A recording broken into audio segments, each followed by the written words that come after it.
Hey folks, with 1.2 just days away, I've been putting a lot of work into my spreadsheet, updating it so that you have all of your COF needs met. If you do appreciate this kind of work, please consider leaving a like on the video as it does help support my efforts significantly. Anyway, let's jump into it. One of the really big things that we have coming into 1.2 is some fairly significant changes to the lenses. So the main thing here is a lot of the bonuses have actually gone up quite a bit. What you'll see here is that the weapon one, this got the biggest buff. This went from 20 to 40%. That means that the weapon lenses, if you are ever rolling a prophecy in the weapon region, you always want these even more so than before. These are extremely high value, especially when you're higher rank. You could see it's a huge multiplier to your chance to find the specific ones that you want. In the other regions, they've all received a 5% boost across the board. And then the rarity has also been buffed. So depending on what you want, you could choose between the types or the rarities, except the weapon region, where you're always going to want whatever it is you're rolling. This is basically mandatory. Another change is the nerf to the rhyme and wealth lenses. So I've already talked about this a little bit, but basically the TLDR is that the cost multiplier has gone up quite a bit, so they have become a little bit less appealing, but they are still probably some of the best all-around lenses that you could pick. In most of the scenarios that I've looked at, they still did end up being some of the best. So just as an example here, I have dagger selected here, two exalted dagger prophecies. Then we go in here, wealth, rhyme, and dagger. You can see without dagger, expected favor cost per item 204. If I remove that, 361. So just to show you how big of a difference the weapon targeting makes, it's pretty huge.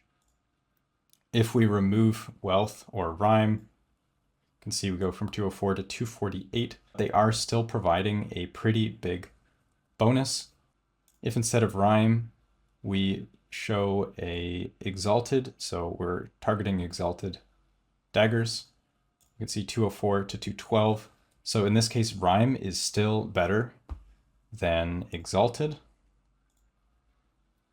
And if we try the new non-monolith lens, so this blocks everything that's not monolith, you can see we go from 204, expected rerolls 5.41, non-monolith, expected rerolls 3.29, but the favor cost is still worse just because the multiplier lenses are so powerful, but the gap has closed quite a bit. They're not going to always be the best, but generally it's going to be a safe rule of thumb to still go with wealth and rhyme.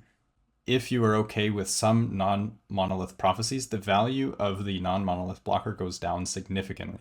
So you can see here we're at 224. The favor cost has gone down because we are accepting more events. That means we have fewer rerolls. So if I now block non-monolith, I'm actually blocking some of the prophecies that I want, and the value is very, very small. So you can see with nothing, we're at 224. We block all non-monolith. We only go down to 211, so pretty small difference.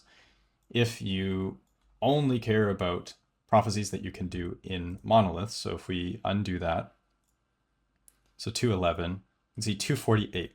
So it's a much bigger difference if you only want monolith versus if you're okay with running other things as well. Another thing I want to point out is that there are a few new prophecy conditions. The total number has gone up, but all of the new ones are completable basically anywhere in monos. So we have a few here, champion, nemesis, and also generic champion and nemesis. So these are pretty good events.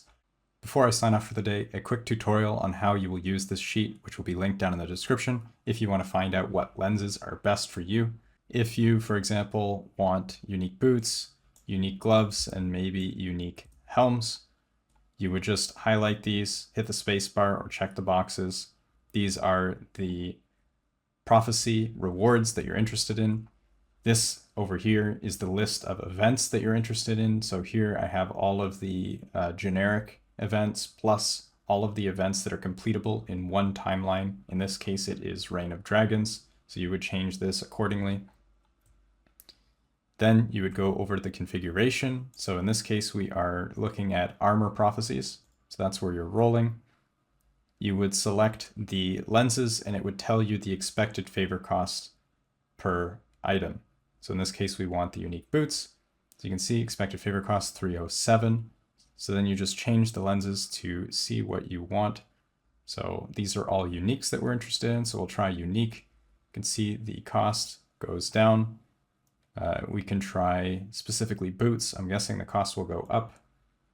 Because there are some non-boots here, it increases the weighting of everything that's not a boot. So this is actually worse than the uniques. If you just want one thing, for example, you want exalted boots and unique boots, you would probably take just boots. If you want multiple types of uniques or multiple types of exalts, you would instead pick the rarity. That's general rule of thumb. To find out which prophecies can be procced in different timelines, I also have this sheet here, which is the COF prophecy event location lookup. So for example, if you are doing the timeline Spirits of Fire, you can see all the different events that would be here. Champion and Nemesis should be added to this list, but I need to update that still. And if you were to select Reign of Dragons, for example, you can see there are all of the monsters that can be in Reign of Dragons. So just a hot tip, but if you are spam running XP farming, fewer of the event enemies spawn in other timelines. Anyway, that's pretty much all I have for today. As always, I will catch you guys in the next one.